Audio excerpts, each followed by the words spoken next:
what do you think SDRs and salespeople should be doing about their brand? Is it important?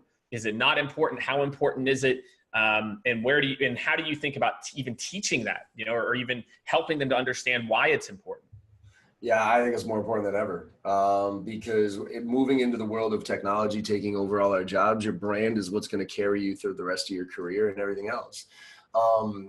I just look at it as, if you don't focus on your brand and you just focus on like your numbers and executing, well, at a certain point, technology is going to be executing at the level that you're going to be executing at, specifically with inside and those type of things. So if you're not focused on your brand, let's put it this way, an easy analogy. Look, when you and I grew up, right, Gen X or whatever, we trusted corporate brands. We were taught to trust corporate brands. You know what I mean? Like Nike and like whatever those brands, like McDonald's, we literally trusted McDonald's that their food was good for us and it was cheap enough and that type of stuff. Now it's like, fuck McDonald's, like gross. Like, have you seen how they make their burgers type of stuff? So nobody trusts corporate brands anymore, specifically millennials. Millennials, though, they trust personal brands more than ever. So I'll give you two examples here, like Kim Kardashian, right? I can't stand Kim Kardashian. Actually, I respect Kim Kardashian because I actually can't stand our society more than that. Look, I get it. I understand. I probably have the same feeling about that too. So I get you. But Kim Kardashian, when she goes on Instagram and says, go buy Maybelline, 1 million people go buy Maybelline. And it's not because it's Maybelline. It's because Kim Kardashian told them to go buy Maybelline. Her sibling, Kylie Jenner. I mean, what she did to Snapchat, I don't know if you remember that, but Snapchat murdered it. One tweet. And I actually have this in my training when I show a graph on social selling, right? I said, you don't think brand matters? The minute she tweeted that, their Snapchat's stock chart, you can pin it, went down by 1.5%, and it was $1.5 billion in market cap, took off with one tweet. And by the way, they haven't recovered. Before that tweet by her, I was getting probably 300 to 400 views on my snaps. The day after that tweet, my views on my snaps went to about 100. And it hasn't recovered since. Now, it was a perfect storm because Instagram stories were coming up right at around that time and whatever. But if you tell me that personal brand doesn't matter, so going back to some of these big corporations, okay? A lot of reps, Salesforce, whatever, LinkedIn, come to me and they say, hey, John, because they burn through territories, right? They flip them every 6 months, and then those same reps take the same emails and cram them to their head, like to introduce myself to you and all that dumb shit, right? And they say, like, John, what do you say to somebody? Like, nobody wants to listen to me anymore. Nobody wants to talk to me because they're sick of hearing from us. So how do you address that? I'm like, your brand is everything, because they might be sick of hearing from Salesforce, but they're not sick of hearing from you. And if you take the right approach where you share, you add value, you Gary V, jab, jab, jab, right hook, right? If you do those things, you have an opportunity to earn their trust and earn their respect back as you, not as the business. And that's where it matters. I use Morgan, my new hire, as a perfect example of that. Morgan, 25-year-old kid, SDR, was doing his SDR Chronicles, putting a video out there all the time about what he was learning as an SDR. Not pretending he was the thought leader, by the way. What he would do is he's really good at reading books, right? So he reads really fast. So he'll read a book. He'll then apply it that day as an SDR. He would take whatever technique it was and apply it. And then at the end of the day, he would light up a video and just say, hey, here's what I learned today. I tried this. I read this book. Here's what I learned. Here's what the impact was, or here what the results were. And either I recommend you do it or I don't recommend. I recommend you don't do it, right? And so he kept doing that. And I remember just kind of seeing him, you know what I mean? I kept seeing him in my LinkedIn feed, and I was like, all right, good for that kid, right? And then he came out with a video of when he got promoted to be an SDR manager. And he talked about his learning lessons over the course of the year. And it was like, work hard, always ask for feedback. And everything that he outlined, I have my 12 personal guidelines to success. And a lot of what he talked about aligned directly with those. And so it immediately flipped my perception of him to say, you know what? I've never wanted to hire somebody ever because I'm a pain in the ass to work with. I want to run my own show. But I've kind of waved the white flag, realizing I can't do this all by myself. But I didn't want to put a job posting out there to say, oh, I'm hiring an SD. How many people have hit you up asking you for jobs? Oh, hundreds. In the last 10 years. Oh, yeah. Hundreds. But I reached out to him and I said, you know what?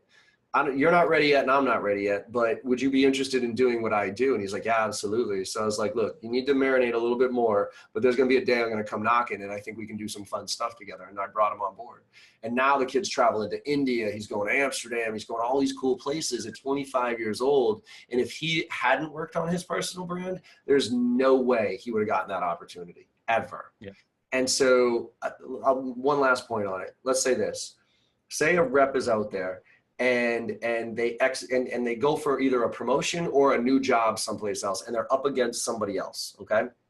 And they have the exact same numbers in the sense that they had President's Club 3 years in a row. They, exceeded their quota by 25%, all those numbers. But this rep A has 4,000 or 5,000 people following them on LinkedIn, has a pretty good engagement factor, those type of things. And when they tweet out stuff, whatever. And rep B has no social, no brand, nothing. Who are you going to hire? 100%. All day, every day. 100%. If I go to your LinkedIn profile and I see that you're sharing content out there that's trying to add value to the ecosystem, you're not always just the slick sales rep trying to buy, trying to sell shit all the time. There's no hidden agenda for the stuff that you're sharing out. If you're like, those are the reps because to your point, we do a lot more research on the people in the company. Like, our clients do a lot more research these days on us than we do on them, unfortunately. Because you viewed their profile. So right. What do you think what's the very first thing they do? You hit me up on LinkedIn. Where's the first place I'm going to go? Do you think I care that you made President's Club? No, Hey, Mr. CRO, do you think I care that you're building award-winning sales teams? Like, I work in Internet of Things. Right. Like, do you think that's what I want to see from like the people that are coming, that are viewing it? I think, I'll add my 2 cents. I think the problem with brand, why Morgan works, right, is Morgan sells into sales and marketing people, right? And so his brand, it's like he had kind of that, and there's a lot of different products, right? Like if you work at any sales tech, you kind of get a double whammy. You get to build your resume in your space. But I think for a lot of people, if you don't sell into sales, your brand is who your buyers are. Yeah. So if you sell into logistics, you need to be talking about fleet management and safety and regulations. And your whole LinkedIn profile needs to align to that space. And I think that the issue is like people, again, like, and you just have to accept LinkedIn is no longer your resume. It's like a different form of what your resume was. It still is, to your point, because you can kind of highlight those. I'm a thought leader. I'm thinking ahead. But I think that's the biggest opportunity for a lot of these teams is just simply rewriting their LinkedIn profiles. Yeah. Like start there. That's like basic stuff. There, I also hate to say this though, that it's also every other social channel, because I can't tell you how many people I've looked at and been like, oh, they're pretty cool. Oh, LinkedIn. And then all of a sudden flipped over to like Twitter or Instagram and been like, whoa, like what the fuck? Like that you are like some dirt bag, blah, blah, blah on this platform, but you're really professional. So I actually feel bad going back to being a Gen Xer, right? Like I'm so happy I did not grow up with Facebook, because the shit that I would do in college. Oh, I'd be arrested.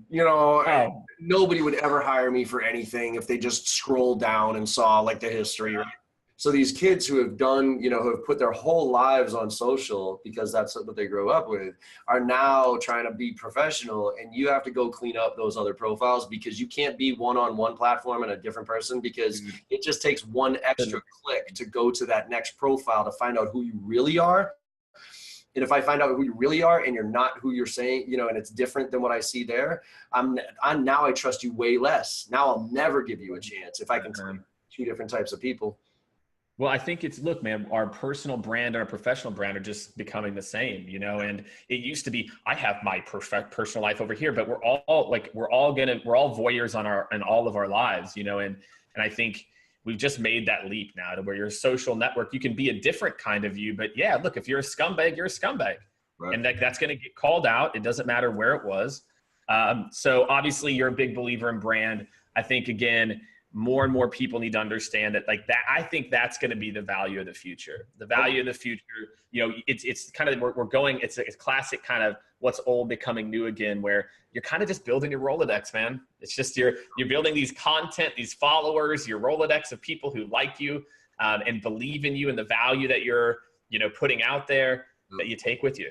and you take with you and you take with you. That's what a machine can't replace. No, and you know, the danger right now where you are, if you aren't authentic and if you are kind of that douchebag, it gets uncovered fast. Like we were, you know, and I'm not going to call out any names, but before this, we were talking about some people who have ruined their brand based on their approach on social. And more than a few people I've talked to have the same opinion of those people based on what they're seeing them do on social.